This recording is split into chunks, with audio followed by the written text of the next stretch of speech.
কিছু কিছু ব্যাপার আছে যেগুলোতে রোজা ভাঙে না, কিন্তু আমাদের মধ্যে ব্যাপক সংশয় তৈরি হয়, কনফিউশন তৈরি হয় যে আসলে কি রোজাটা ভাঙলো কিনা। যে কিছু কিছু কাজ আছে যেগুলো করলে আসলে রোজা ভাঙে না। সেগুলো কি? ভুল করে যদি কেউ খায় অথবা জোর করে যদি কাউকে খাওয়ানো হয় তার রোজা ভাঙবে না, এটা আপনারা ইতিমধ্যে জেনেছেন। একটা হাদিস শুনে সহিহ বুখারী, রাসূল সাল্লাল্লাহু আলাইহি ওয়াসাল্লাম বলেছেন, মান নাসিয়া ওয়া হুয়া সাইম ফাআকালা আও শারিবা, রোজা অবস্থায় কেউ যদি ভুল করে খেয়ে ফেলে, ফালিউতিম্মা সাওমা, সেজন্য তার রোজা পূর্ণ করে। তার রোজা ভেঙে গেছে মনে করে সেজন্য খাওয়া শুরু না করে, সেজন্য রোজা পূর্ণ করে। কারণ ফাইন্নামা আতআমাহুল্লাহু ওয়া সাকা, কারণ আল্লাহই তাকে খাইয়েছে, আল্লাহই তাকে পান করিয়েছে। কিন্তু ভুল করে খেয়ে ফেলছেন, এটা তো আপনার হাতে ছিল না।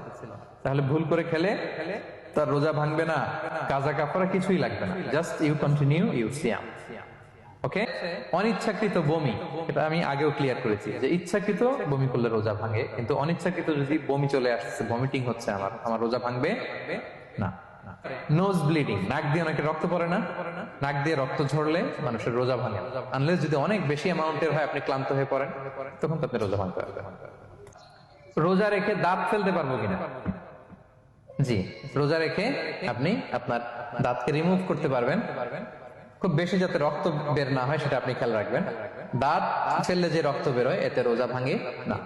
এটা খুবই গুরুত্বপূর্ণ, এটা খেয়াল করে শুনতে হবে। কান দুইটা খরগোশের কানের মতো খাড়া করে শুনেন, খুব মনোযোগ দিয়ে। রোজা রেখে ইনজেকশন দেওয়া যাবে কিনা? কিছু কিছু ইনজেকশন দেওয়া যাবে, কিছু কিছু দেওয়া যাবে না। কোনগুলো দেওয়া যাবে না? এনার্জেটিক ইনজেকশন দেওয়া যাবে না, যে ইনজেকশনে ফুড সাপ্লিমেন্টারি আছে, যেটার মধ্যে নিউট্রিশন ভ্যালু আছে, এই ইনজেকশন গুলো দেওয়া যাবে না।